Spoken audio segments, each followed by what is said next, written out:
Good evening, everybody. Welcome to tonight's Joe and Joe Weather Show.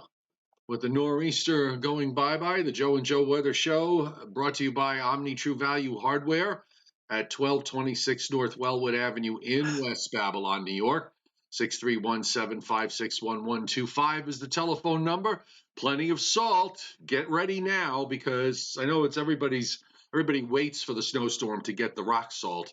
But it's a good idea with all the supply shortages, and Omni has the best prices anywhere in the tri-state area, whether you want rock salt or Pelledo or Mag Ice pellets and flakes.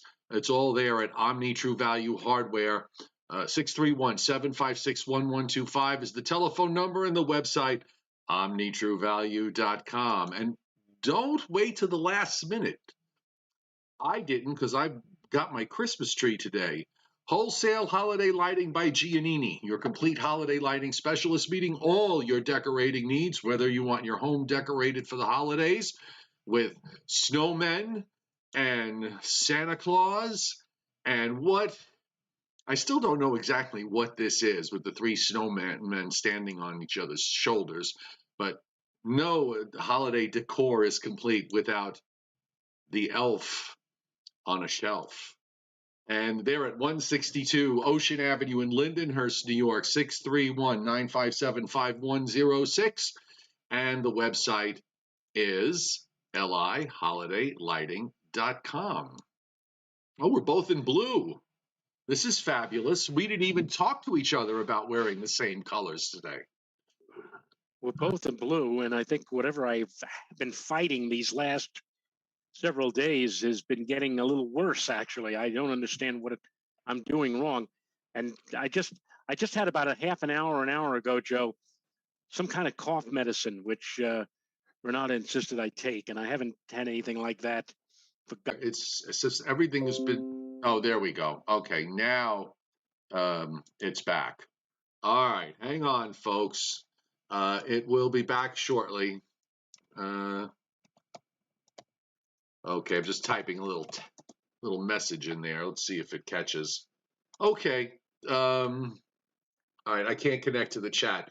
So I noticed this morning that there was improving sky conditions going on to the west in Pennsylvania, and then it just seemed like as we went through the day, it didn't progress very much to the east. But now I noticed on the satellite loop that the storm is moving away, and that's a good thing. And then we should finally see some genuine improvement coming during the overnight, and I think we'll squeeze a decent day in on Thursday.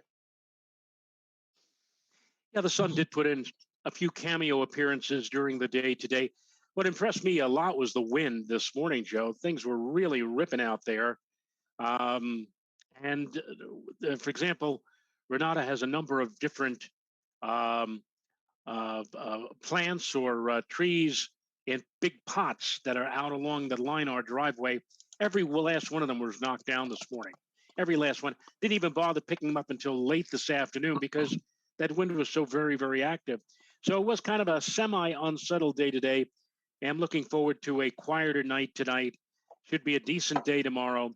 And then we'll wind up and have another round coming our way for Friday. But again, as we have been stressing, although some local media outlets want to make you think that we've got yet another one coming our way, we are going to get a bit of rain, but it's certainly nothing to compare with what we've seen over the last couple of days.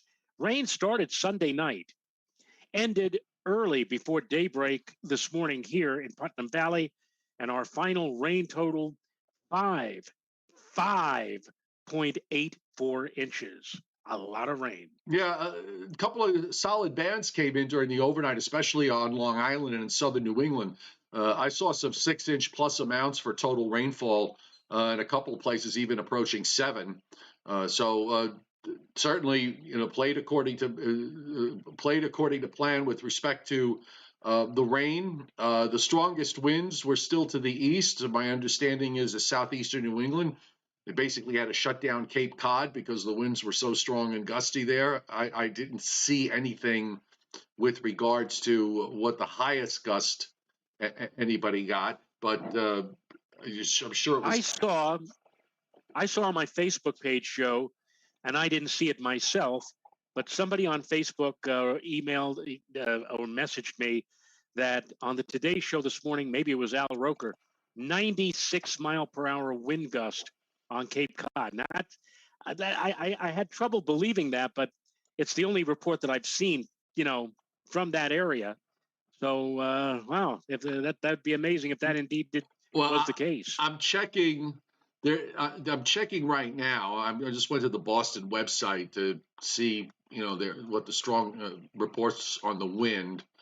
The rainfall wasn't anything special. I mean, an inch, anywhere between an inch and a half and 2.5 inches. Let's see. All right, 1 mile northeast of Chatham, Mass, had a gust of 76. I don't know how to pronounce this. Situate. Scituate? Situate? Yeah. Situate. Situate? Yeah. 83 miles an hour there. Dog Bar Breakwater, 79. Barnstable County, Dennis, who or where Dennis is, I don't know, 84. That's Nantucket, by the way. Okay. Hyannis Airport, 61. Chatham Airport, 55. West Falmouth, 68. Just trying to pull some of these others out here. 94 in Edgartown. That was a Mesonet there you go. report. 94 mile an hour wind gust in Dukes County. Rockport in Essex County, 78. Nantucket, 70 at the airport there for a gust. A rock and roll there, boy. Duxbury in Plymouth County, 88 miles an hour, 80 miles an hour in Bristol Harbor. These winds were probably stronger than anything anybody saw in Henri. Unbelievable. I'm gonna just and, go ahead. I'm gonna pull up New York Upton's and see what they got. Go ahead. Well, you look at these numbers. Let's stay for the moment. Just ignore or try to ignore what happened in New England, Cape Cod area, but just for our immediate area, and we saw some pretty prolific, pretty strong winds in and around the tri-state area, gusting in some cases in excess of 60 miles an hour. You look at that, you look at the rain totals, and you say to yourself, "My God, this was a horrendous storm." But the thing that saved us, I think, was the fact, and we've been saying this over and over again, it was spread out between Sunday night and early this morning. The fact that we spread all of this stuff out. First came the rains, then came the winds. We really, I think, handled it very well. I mean, I'm thankful that I did not lose any power up here where I am. Sometimes you need only blow on the lines and we're out of power. But somehow or other, we did get through all of this in sterling fashion. And again, the difference between this storm and what we had on September 1st with Ida is that we got most of this kind of weather with Ida, but it was all bundled up and rolled up into a time frame about 1/4 what we went through with this particular nor'easter, and that's, I think, what saved us. Right. Duration is always part of the equation when you talk about these things. It makes a big difference if you get half a foot of rain spread out over a day and a half. That is a little easier to take than getting a half a foot of rain in an hour and a half. So, right. I mean, that's a big difference. I'm just looking at some of these wind gusts here on Kennedy had a wind gust of 41. There are not a lot of reports here, Joe. Looking now, Stony Brook, they reported, this is in Suffolk County on the North Shore, about halfway out on Long Island, reported 73 mile an hour wind gusts, but that's up that's up on the top of the building. So, and the building, I forget, is 10 or 11 stories high. So, we're talking several hundred feet up with that 73 mile an hour wind. Baiting Hollow, 68, Great Gull Island, 65, Montauk Airport, 52, West Hampton Beach Airport, 51, MacArthur Airport, 48 for a gust. White Plains Airport, peak gust was 40. In Connecticut, the U.S. Coast Guard Academy, and it doesn't say where in Connecticut this is, 70 miles an hour. Groton, 62, southeast of New Haven, 47. the further east you went, the higher the winds were. So, which makes sense. And just for laughs, let's just take a look at some of these rainfall totals here, just to see if we're any crazy numbers. And let's bring that up. By the way, there's some coastal flooding going on, and it's mostly on the minor side. Thankfully, we were in the low cycle of the low part of the tide cycle, which would have been a lot different if this was a week ago with that full moon. Connecticut rainfall totals were mostly between 2 and 4. Bergen County, Waldwick 6.49, and Oakland 6.17, Westwood 6.10, and Essex County 4.95, and Livingston, Caldwell 4.89. That must be Barry Goldberg's ob there. Passaic County 5.82, and Little Falls mostly 4 and 5 inch rain amounts there. Union County generally between 4 and 5. Trying to see if Anthony reported. Where's he? Oh, Anthony had in Harrison 3.56, and in Brooklyn 3 to 5, Bronx 4 or 5 inches in most places, Nassau County 3 to 5, Suffolk County, well, Orange County, a couple of 5-inch amounts at Greenwood Lake and Monroe. In Putnam, Brewster 5.70, Joe, and Mahopac 5.34. And let's look at Suffolk County. Ridge 6.82. Center Reach, that might be Mr. Goodman, 6.45.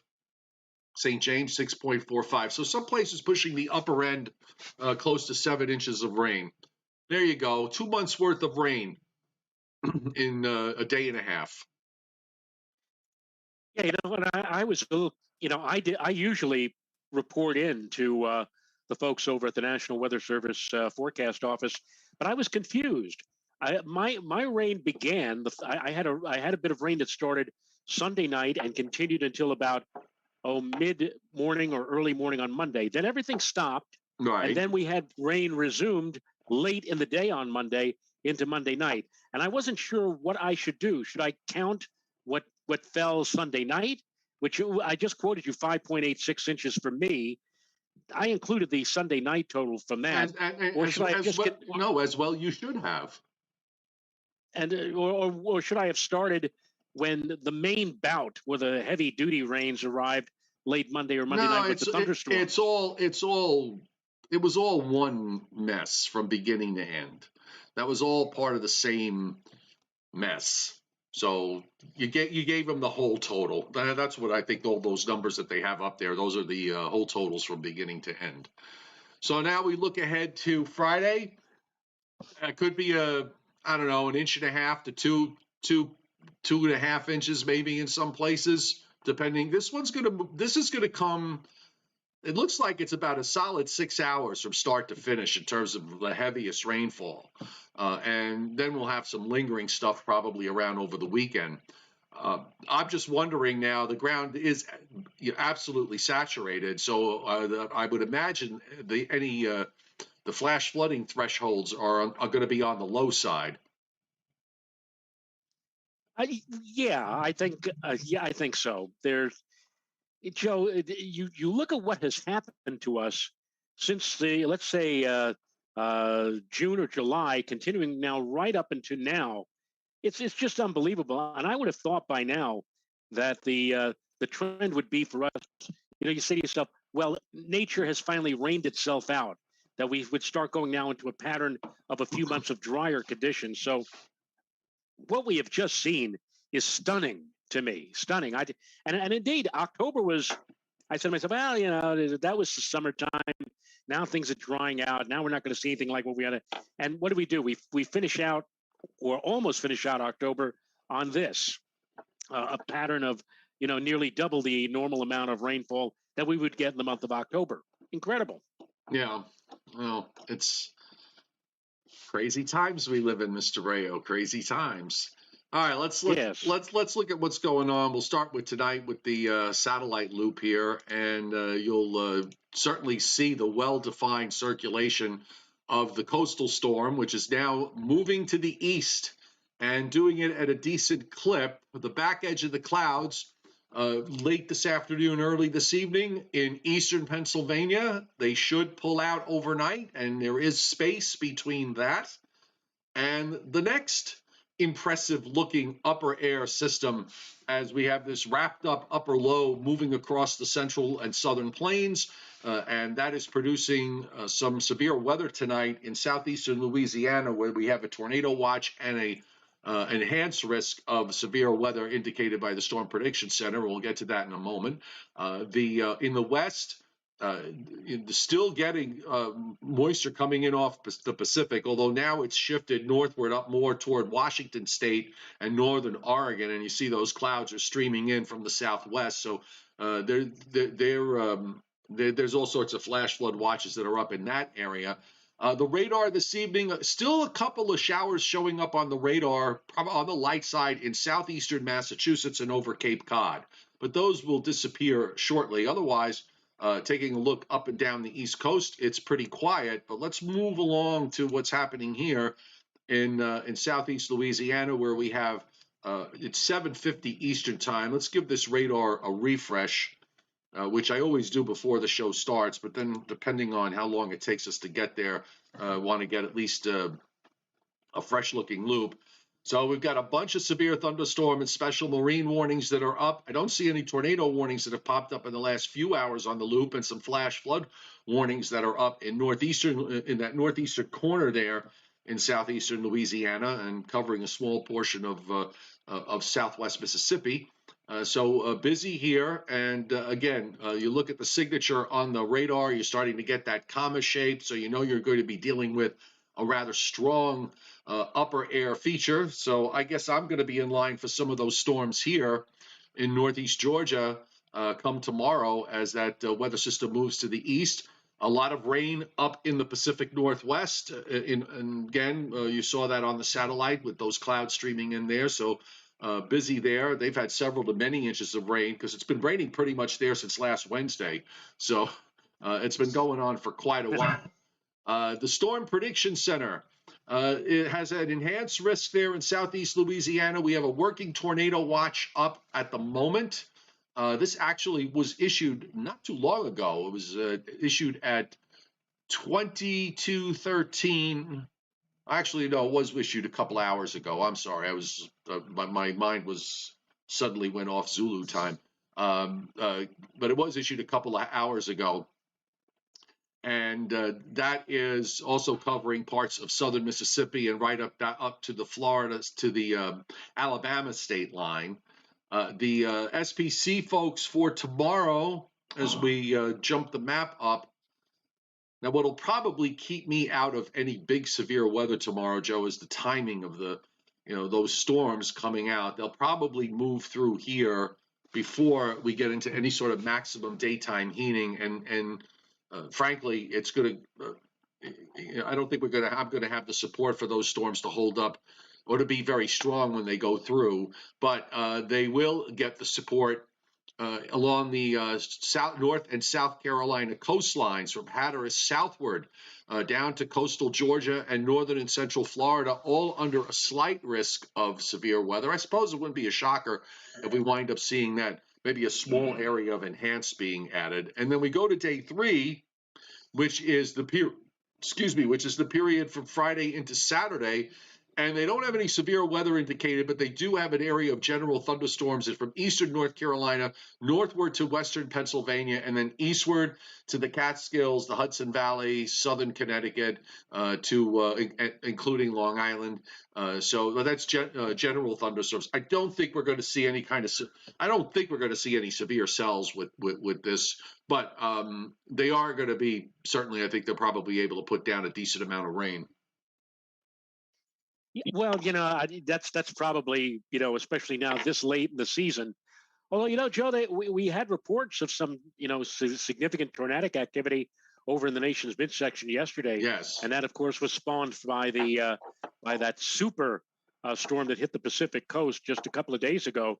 So, but I mean, what we're looking at in the case that you're alluding to, probably you're right. Probably the only severe situation would be in terms of a sudden downpour, or dare I say downpour, with heavy rainfall coming down. But with severe weather, there's always that possibility of you know of strong gusty winds, which could cause some damage, could bring down some power lines, and who's to say that even an isolated tornado threat. So Right. you always have to be careful when they suggest severe weather. You got to be on your guard one way Yeah, or another. and sometimes when you have a strong southeast flow like we're going to have on Friday, that's when you get these, these low top spin ups that happen every once in a while. So it wouldn't be a shocker to me if that wound up happening. WPC just updated their forecast, so they beefed up the rain just a little bit, 1.5 to 2.5 inches in a stripe from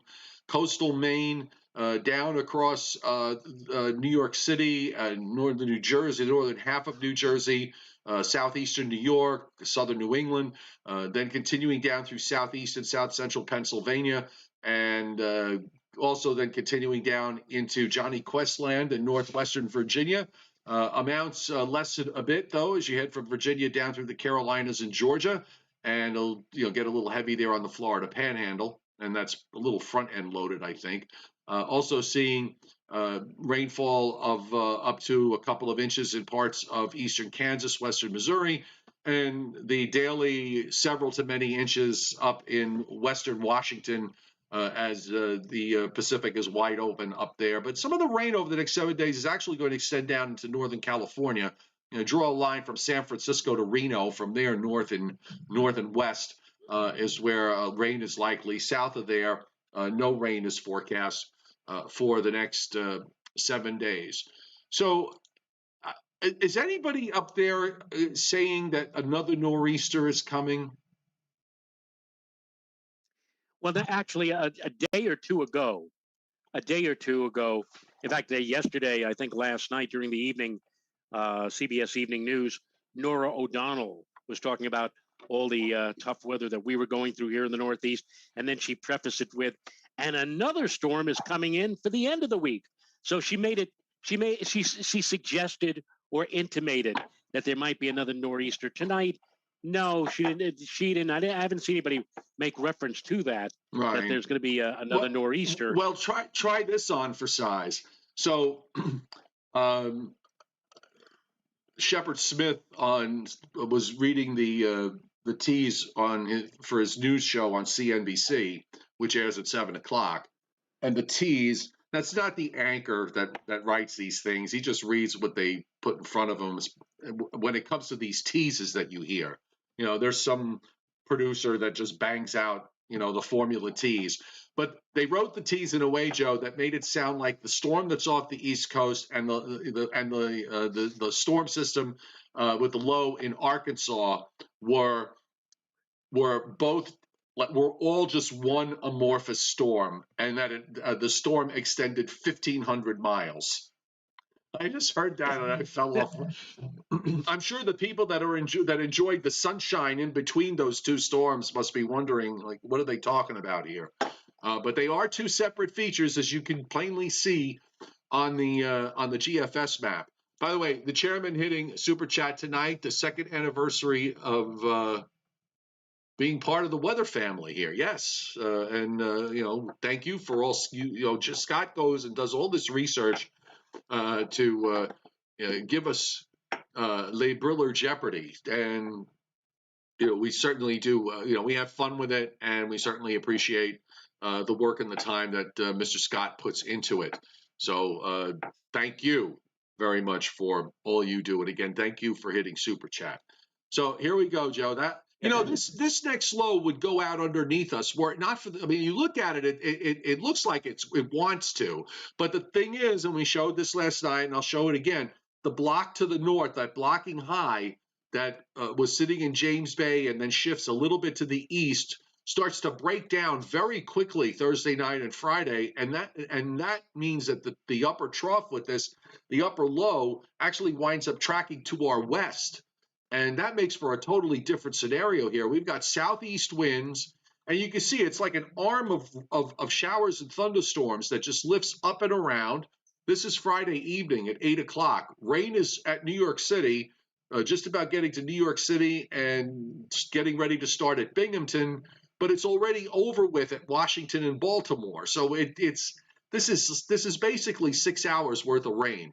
And by 2 a.m., the back edge is already up to New York City. So it comes in, goes out. It's whatever we get in those 6 hours, and it might fall quite hard in those 6 hours.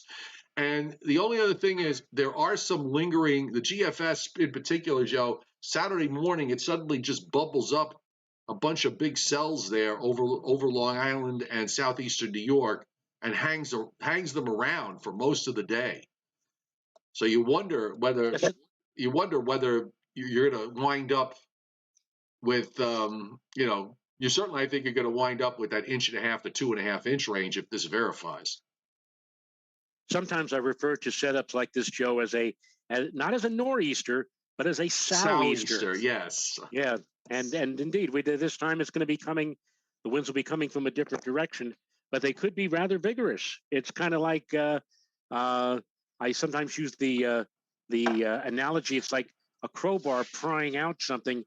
In this case, the sou'easter or the southeasterly winds, the pressure gradient trying to pry out, if you will, the ridge of high pressure that's off to its north and east, and in the process, the gradient tightens up, and you get those gusty, strong winds. Yeah, I think you may see that, and weather improving this weekend is just going to be very, very slow. I mean, Saturday looks really problematic, and you see the large. I mean, there's circulation on this just on the surface, but you'll see it also when we go to the upper air map. I mean, this is a very the gradient is not tight except right near where you get that sort of that occluded front or whatever it is that sweeps up from the southwest. But this is sort of broad circulation that covers pretty much everybody east of the Mississippi. So it's going to be hard to see improvement here until the whole trough gets out of the way. And even on Sunday, the wind starts to turn into northwest, but there's still some lingering scattered showers around. And I imagine there's probably going to be a lot of clouds too, until finally it all moves away into eastern Canada, and then we can get into some dry weather. And next week, oh, by the way, I don't know. I want to see what this run did because the 0Z, I think the 0Z run did this. I'm sorry, the 12Z run. Let me look at the 18Z. Up there it is. Yes, there it is, Joe. It was the 18Z that did this. So we've got another front that comes through on Tuesday, and that actually brings down some chilly air. I mean, our thicknesses drop. And then here we go. Start to the front, as so many fronts have done, gets hung up near the coast. Here comes a wave, and we've got blue. We've got snow blue on the GFS starting at 198 hours in northeastern Virginia, western and Pennsylvania, and even, Joe, even in northwest New Jersey, a little dark blue shows up there on the radar as this wave tracks out off the North Carolina coast and moves east of Cape Cod. Now, the only thing I will say is that the European has a similar idea, except it has the low going between Williamsport and Pittsburgh. So it would be just rain showers if that were the case. But here it is, the first one of the season inside 240 hours on the GFS. Let's see if this winds up being anything close to reality. We'll see. Anybody want to call? Yeah, I expect a phone call from Governor Murphy asking if he should declare a state of emergency already. And that call could come at any moment. Yes. Any moment. Yes. All right. I'm going to bring. When is this now? Is that Tuesday? You said. That is late next. That is next Thursday. That's next Thursday. That's like next Thursday, Friday. Right. That's what we were talking about yesterday about the transition to. With that polar vortex coming down, right? The transition to a colder airflow or whatever. Tuesday, of course, is election day. So, well, look, if we wind up in all seriousness, just in terms of talking about watching this whole transition taking place, that's probably the thing to focus on here. Is that if we do wind up, if this transition starts to play out. If you do see snow eventually showing up in places where you would wouldn't be too shocked to see it if you wind up seeing snow, say in western New York or in northwestern PA and on up in central and northern New England. If they get their first snowflakes of the season, that would be. I think that would be an important takeaway in terms of where the pattern is trying to go with that change in the polar vortex. That's how I would look at it right now. I've heard so many people say the same thing. Oh my goodness, let's hope we don't get any sign of snow or any flurries or light snow in October. That's a killer.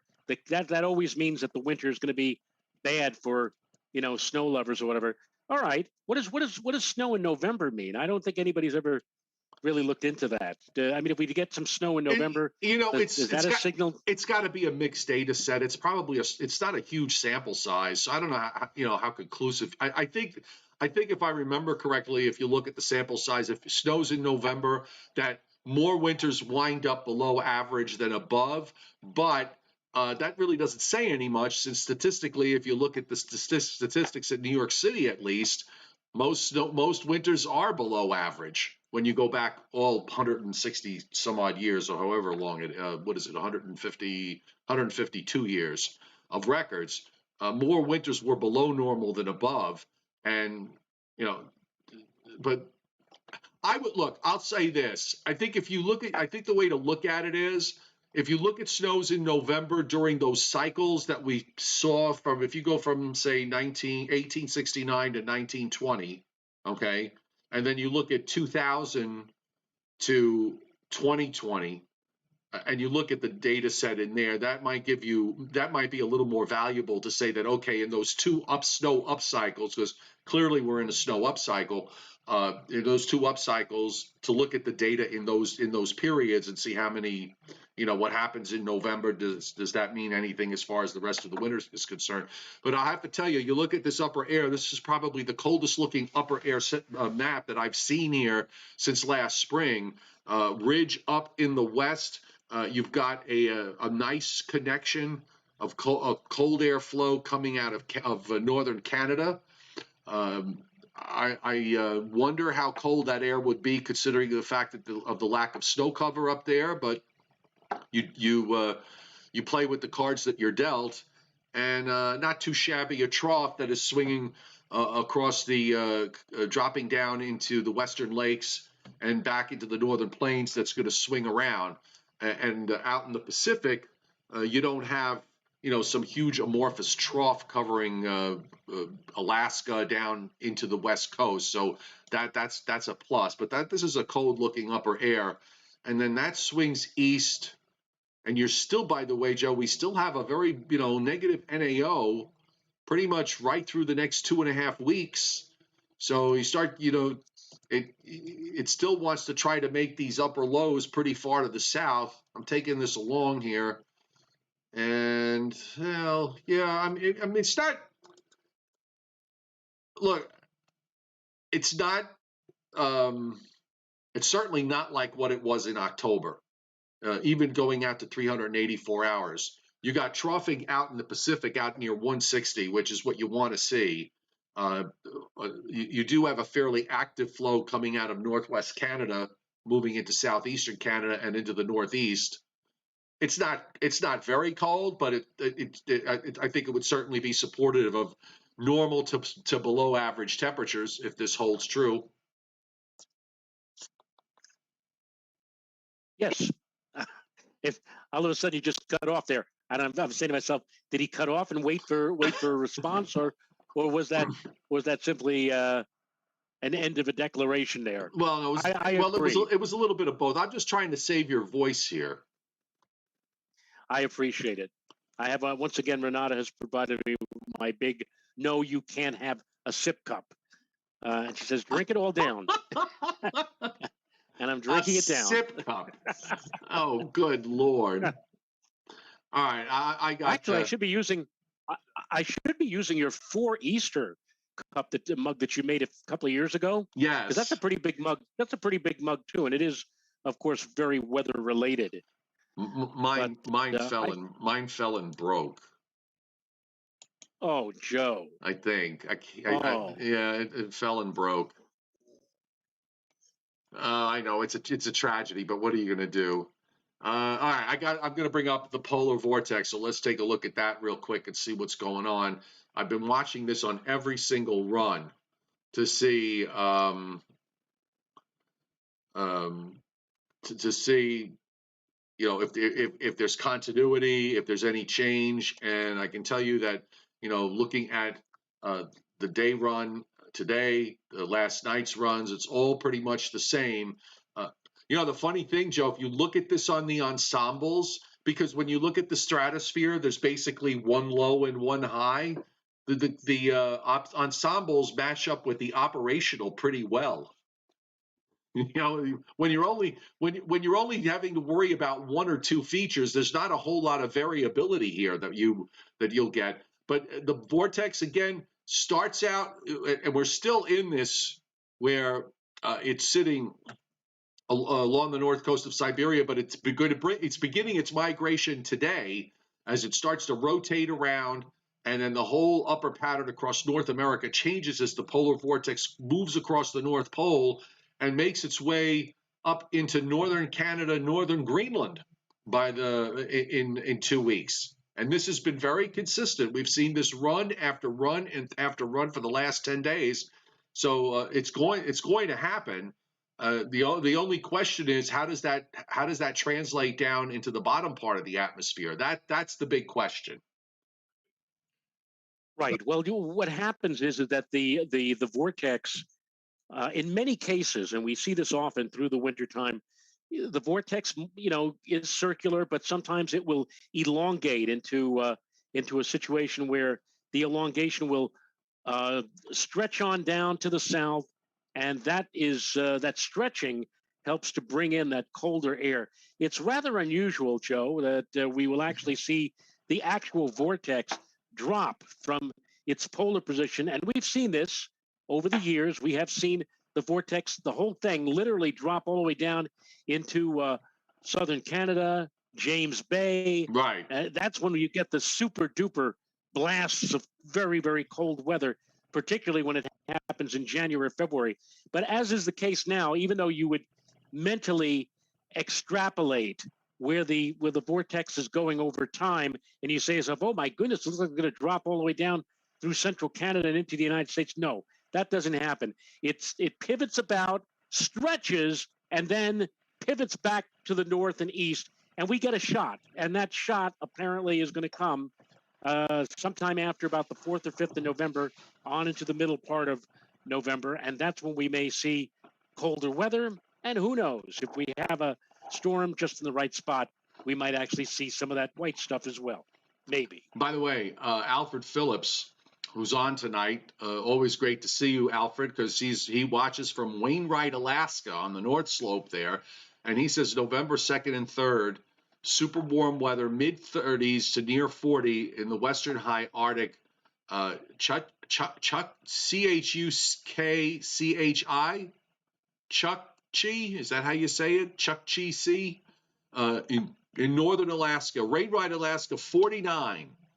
And with the polar vortex pulled all the way up into Siberia, I mean, as we've been saying, it's warm all the way up in Canada. It has been, but if as this change starts to happen, you're going to see colder weather.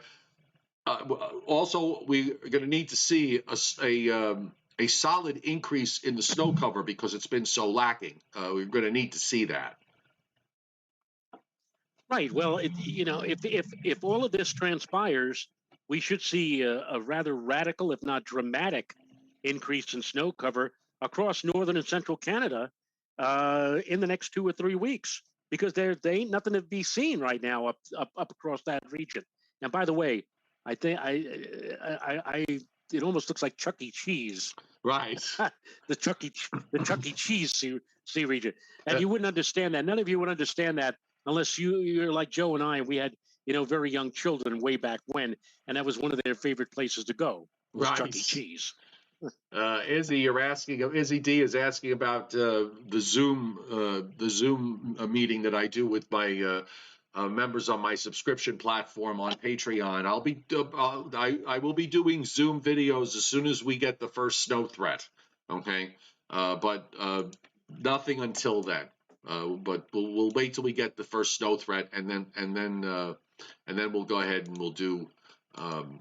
We'll bring back the Zoom videos for those of you again on my weather platform on Patreon, which the link is pinned to the top of the chat board should you be interested in additional weather coverage. So here we are. I think I have Briller Jeopardy tonight. Oh, Joe Gaffney's on. Nice to see you on board, Joe. I know you've been kind of been slowly and little by little trying to recover from COVID, and Joe and I, I know we both wish you well and a speedier recovery. Okay, so come on, get better, Joseph. All right, let me see. Let me pull up the chat. I just realized that the question I was about to ask is somewhat irrelevant because I was going to ask you, have you gotten your booster shot yet?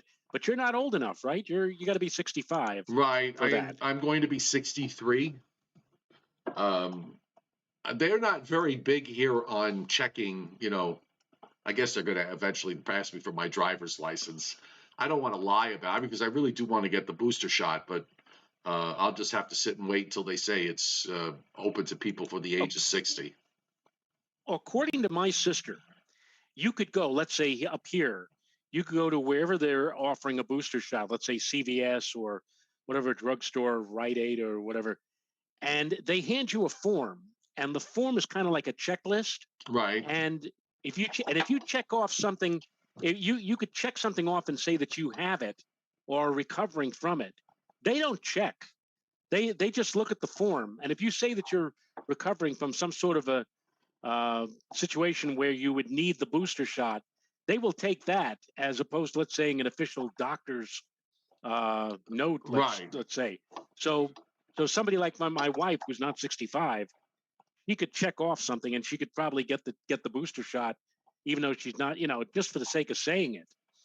But I think there are more people out there who are refusing the booster shot, and even if refused getting the shot, period. Right. Like that idiotic basketball player on the Nets who's foregoing getting the booster shot because I don't even understand why he's not getting the shot, but he's losing like $3 million a day or something every time he doesn't suit up and play basketball. Right, that's his choice. What are you going to do? Without getting too political here, it's everybody's. Everybody has to make the decision on their own. That's kind of how I look at it. So that's how I really feel. I really wonder, Joe. I mean, it's an amazing society that we live in. This society of the year 2021. I really wonder what Dr. Jonas Salk, who probably is now even spinning in his grave or whatever like that. I mean, the man who eradicated polio, came up with the vaccine against polio. I wonder what he would have felt if people actually said, no, I'm not letting my child have this shot because of whatever. Well, you know what? You don't hear ground about it, but if you look back in history, there was pushback then too. There's always been pushback. That's just reality. Human nature is the same, whether it was 100 years ago, 1,000 years ago, or 100 years or 1,000 years from now. Human nature is not going to change very much. A very good friend of mine got the shots, got fully vaccinated, and his wife got fully vaccinated as well, and still ended up coming down with COVID recently. This is my sister. About a month. My sister she's vaccinated and she got it. She wound up coming down with it. She got it from somebody because she works at a school, so she teaches. So she must have got it from some kid who was carrying it and that wasn't vaccinated. And of course, they're not vaccinating kids yet. Now, did your sister, end up going to a hospital? Did she end up, No. No. And that probably was due to the fact that she got vaccinated. My friend, who, by the way, the mutual friend, I'll tell you who it is after we do the show. But my friend was out for a couple of weeks, and he said afterwards, after he recovered, he says, "Thank God I got the shot." Thank God, he says, because if I didn't get the shot, if I didn't get vaccinated, who knows? I'd maybe be in an ICU right now. And he just shook his head. He said, we had the silver bullet, so to speak, and still there are people out there who are not taking the vaccination, who are not getting it and spreading it, or people who just simply refuse to get the vaccination, who get it and end up going to the ICU. It just boggles the mind, and we could have been over and done with. I'm sorry to make it like a political statement here, but we could be over and done with all of this. This could be in the rear view mirror, and here we're still dealing with it all of these months, all these weeks and months later. And it just, yeah. I'm just so. Well, look, and there's some countries, Joe, some countries that some people might even consider to be third world countries are much higher up than we are. The United States is what, 65% on the vaccination scale here. I mean, Chile, for example, in South America, approaching 80% vaccination.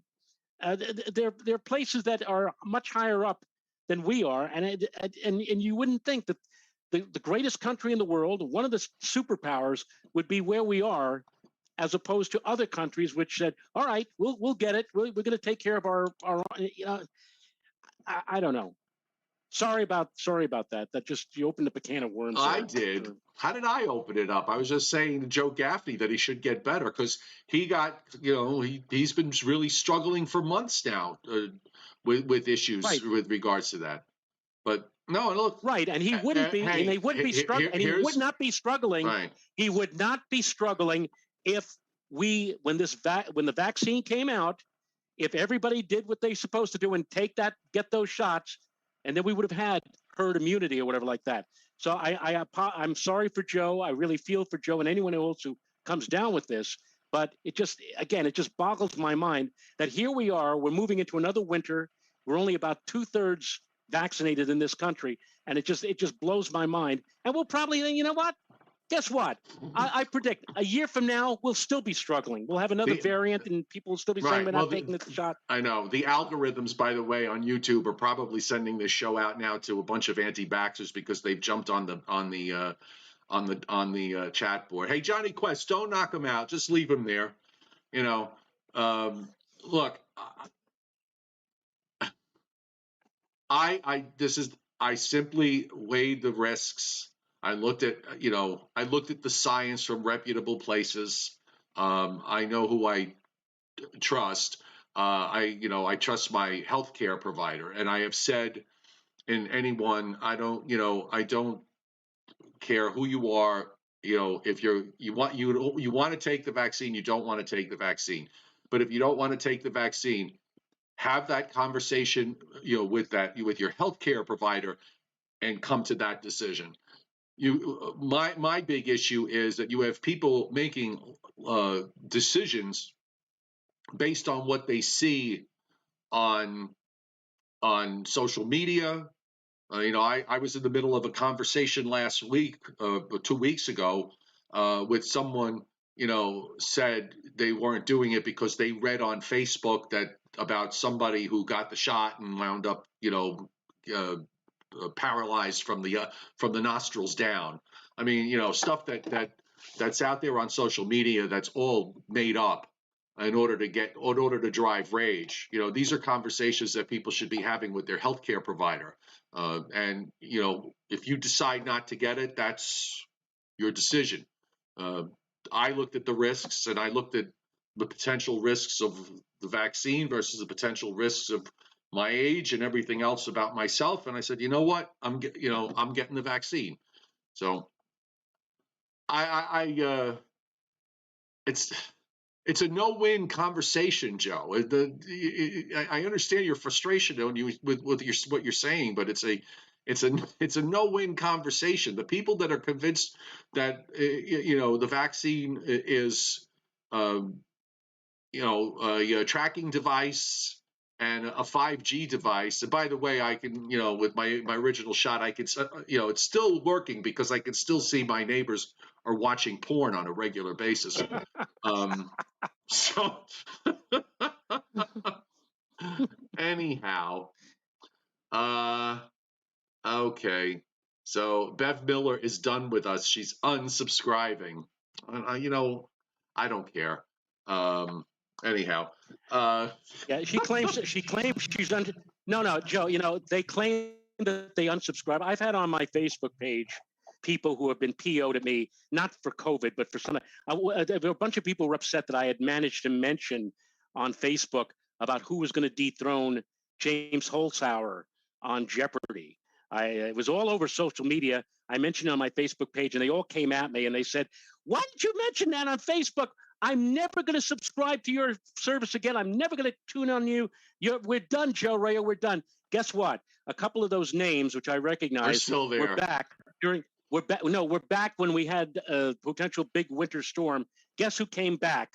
Quietly. They didn't say anything, but they were still out there. So yeah, they say they'll unsubscribe, but I assure you that if we get a major storm, especially in their area of the country, they will be back because they know that you and I are the last words in terms of weather. That we speak the truth and we tell everybody what we know using our combined 80 years experience in weather. We tell everybody what is going to take place and what is going to transpire. So regardless of what they say now, they always come back. So Well, we'll say goodbye to you now, and we'll we'll, and we'll we'll see. welcome you back We'll see it when right. we have major storms. Look, you now I'm reading some of this stuff on the chat, and there's a lot I can say, but you know what? If you don't want to get the shot, don't get it. That's your business. I don't care. Okay. If you think it's some wild conspiracy, that's fine with me. Go right ahead. You know, I know enough people that have gotten COVID and have died.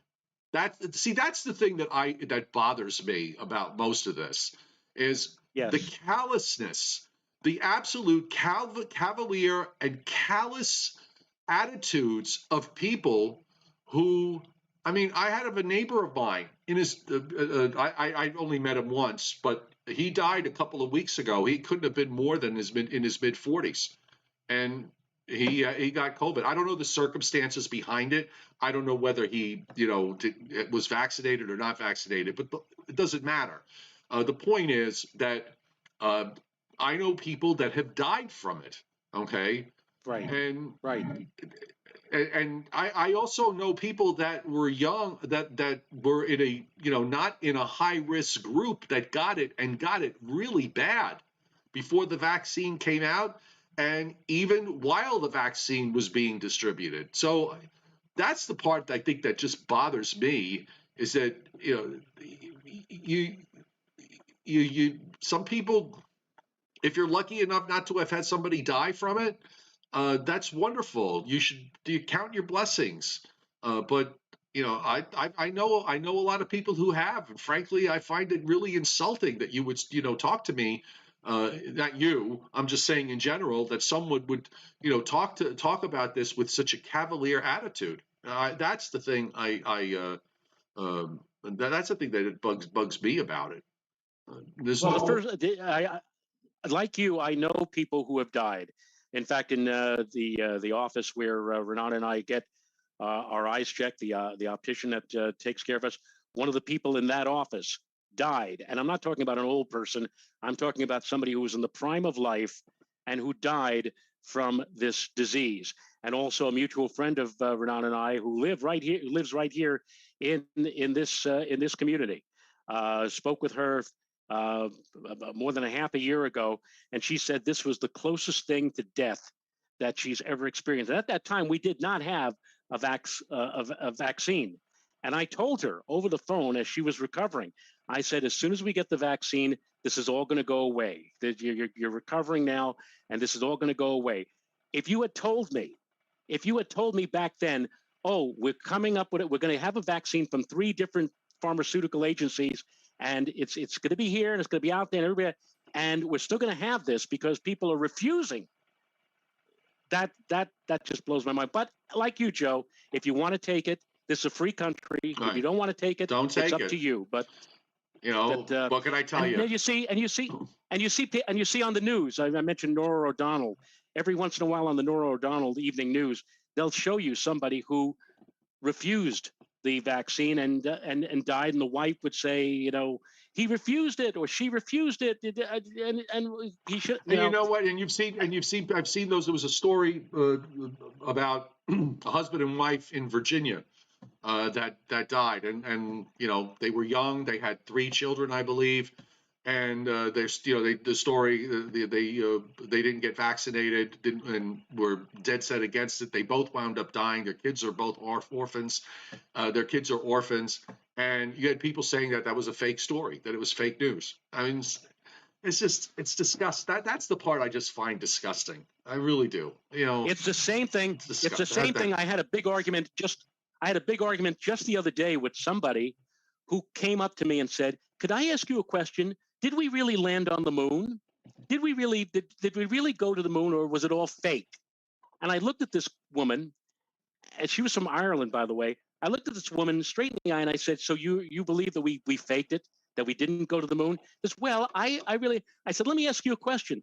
How about those 3 astronauts on Apollo 1 who perished while they were practicing to go to the moon in that fire in 1967? You think that was fake? How about Apollo 13?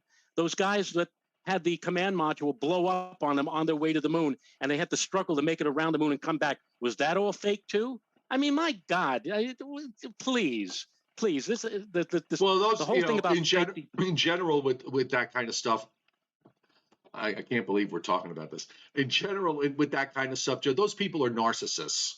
Those people are absolute narcissists. They have, they believe in these conspiracy theories, and their narcissism is so bad that what they're doing is they're saying, "I have the truth. I know what the truth is, and you need to follow me. You need to listen to me." I had an experience with a woman at the dog park back in the summer who was telling me all this. I mean, she ran through one conspiracy theory after another. And of course, August 15th was supposed to be the day that President Trump was going to be reinstated as president. I see that didn't happen. And then I saw somebody on the other day. They were at they were talking at some rally, and the person said that actually Mr. Trump is still president, that he's running everything in the background. I mean, where do they come up with this stuff? It's just like, you got to be kidding me. Where do you come up with this? But it's narcissism. Look, here's the bottom line. The vaccine was not designed to keep you from getting COVID. It was designed to lessen the severity, to keep you from getting hospitalized. And in that, it's a big success. Okay. If you don't want to take the vaccine and risk hospitalization, that is your business. If you want to that's up to you. And I also think, by the way, I see that Jan, brings up that people. By the way, you've decided. She says, "This is what I don't get." She says, "People have 2 things. People here in Florida can get monoclonal antibodies with 0 hospitalizations because they're getting proper treatment. Why are they even bothering to get the treatment if it's a fake disease?" I think that's that's my question. And the other is about people losing their jobs. Now, this is a very, very tough thing because, there are some places, a lot of workplaces are requiring everybody to get vaccinated, and there's pushback. And that doesn't apply to us because we don't have a workplace. Okay. So, which is fine. But, that works both ways. You don't have to take the vaccine, but you know what? You might be working with somebody that is uncomfortable being next to someone who didn't get a vaccine. So that's a choice. If you choose not to get it, then there are consequences to your choice. And I'm sorry if it winds up, if you decide that if the principle of not getting the vaccine means that you wind up losing your job because your workplace is requiring you to get the vaccine, well, I admire you for standing up for your principle. That is, and I will say that if the principle of not doing it is causing you to lose your job, and you're willing to do that, well, you're standing up on principle. I think that's fine and dandy, but that's the consequence of it. You're not going to get sympathy from me because I don't know that I would be comfortable working with somebody, that decides openly that they're not going to get vaccinated. No. putting me Hey, remember where? putting me at risk. Remember, Joe, the last workplace that you and I were at. I mean, if there was ever an incubator for spreading a disease, that was it, right? I mean, how many people were jammed into such a small area where we used to do our job? Oh, I listen. For years I ran. I was furious. I mean, I worked with people that would they had sick time and they refused to take it. That they would come to work with 102, 103 fever, full blown Right. flu, because their attitude was that the job couldn't survive unless I showed up for work. That used to piss me off. That's why, that was probably the number one reason why so many people get sick in the winter, because you've got these selfish, self-centered morons that come to work sick as dogs. Okay. And I'm not talking about people, by the way, who have to go to work because they have to go. Okay. I'm talking about people who have, they have the sick time, but they don't want to use it. So they show up for work and they're spewing their guts out all over the place. That used to drive me insane. Okay. That used to drive me crazy. I'm not a germaphobe by any stretch of the imagination, but for God's sakes, you're sick. Go home. Stay home. Right. Right. You wind up coming to work, you wind up being sick longer, and you make everybody else sick around you. Okay, enough. Let's do Briller Jeopardy. You ranted, I ranted, we all ranted. We've kept our mouths shut for the last year plus over this. So I guess it was bound to happen that it was going to come up as a subject of conversation. So anyhow, let us move on. All right, so here we go with Briller Jeopardy. Are you ready, Mr. Rayo? I think so. Okay, so I should get my Mariners bell, but I hung that up. Oh, by the way, I did buy a Christmas tree today. Somebody says it's too early to buy a Christmas tree. I didn't buy a real tree. I bought a fake tree. Okay. Okay. And I bought it because I want to make sure I have one for my grandkids when they come up for Thanksgiving, which is only 4 weeks away or less.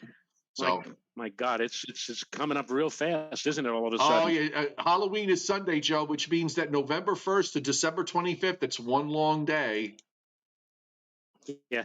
All right, I'm trying. And this would have been the weekend, and this would have been the weekend under the old rules where we would go back on standard time. But thank you, all of you politicians in Washington who thought, let's stretch out daylight saving time for another week. And so we will have to put up with daylight saving time for another week. And this is about as late in the calendar as you can get for the extension of daylight saving time. So it really is going to be dark when a lot of us wake up on that last day of DST on Saturday, the 6th of November. Mm-hmm.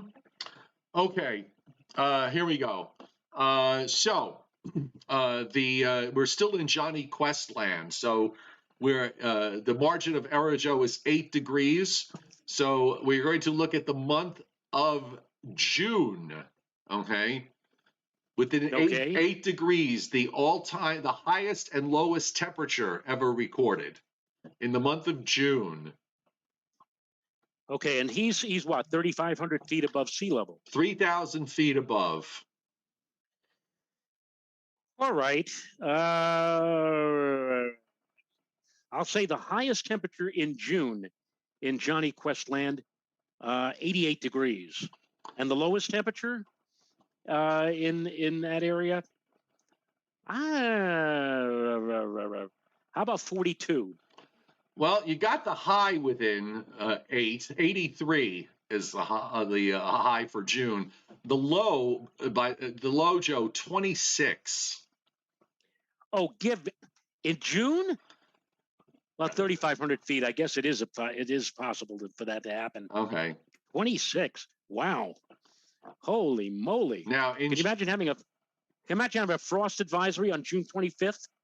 Right. Exactly. So here we go with July and August. The numbers for both months are the same. Okay, so I'm assuming that's correct. We could kill two birds with one stone here. So for July and for August, both the high and the low temperature are the same. Okay, that's it. That's interesting.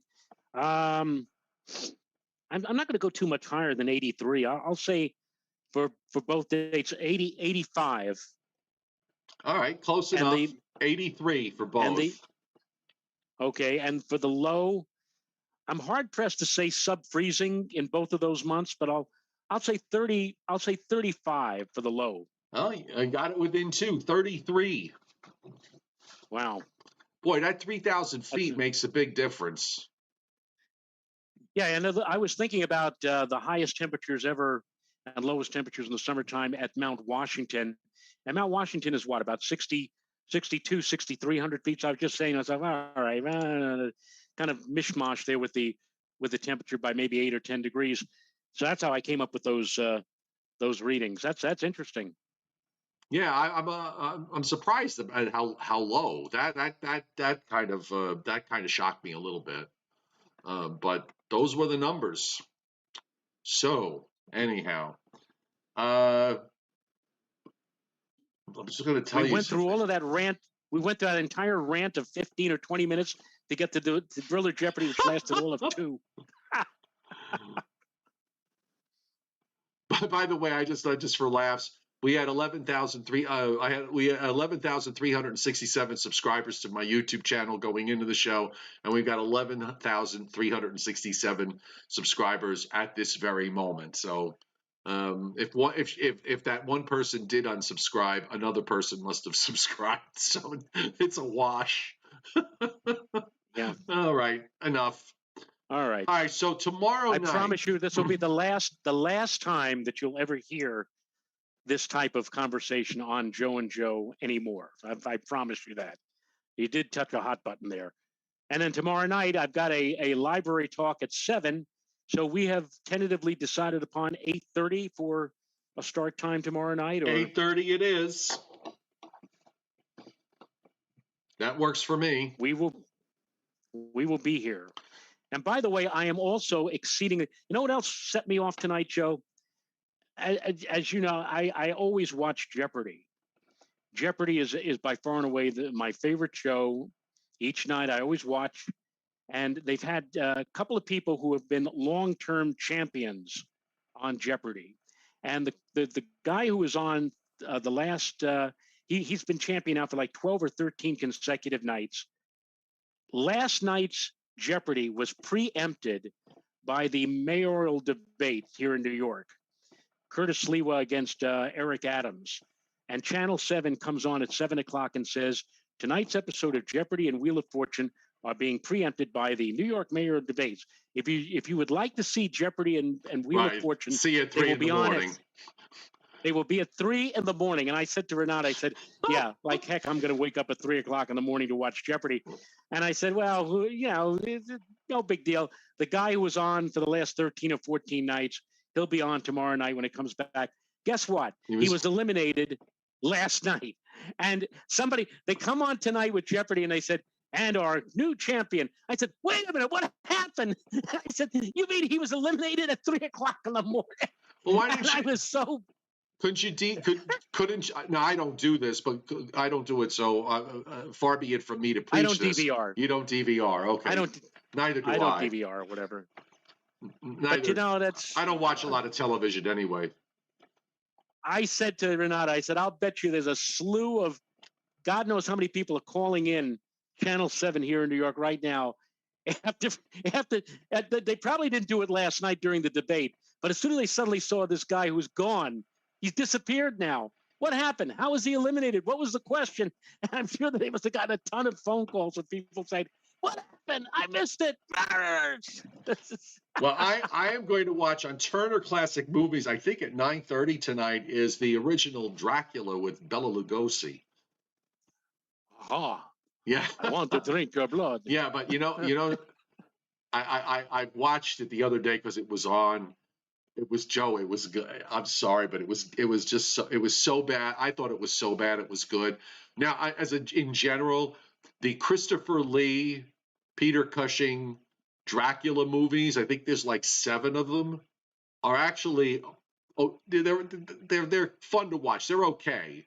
But there was one in that set called Dracula 72 AD, which was basically they tried to modernize Dracula. So it was the late 60s, early 70s, and they had that horrible late 60s canned music that they would use. And, during the scenes where Dracula's like attacking people, you hear like, you hear, I'm trying to think of a show like the Charlie's Angels music. You would hear this Charlie's Angels music going on while Dracula's, you know, fighting with somebody and trying to avoid getting a stake through his heart and all this other stuff. And I'm just sitting there. The music was just made it just comical. It just made it totally comical. But I was reading a story about the movie when they made it, and they were trying to give it like a modern flair at the time. Well, you know what? That they could have stepped away from that one. That didn't really play well for me. So anyway, I'm going to be watching Dracula at 9:30.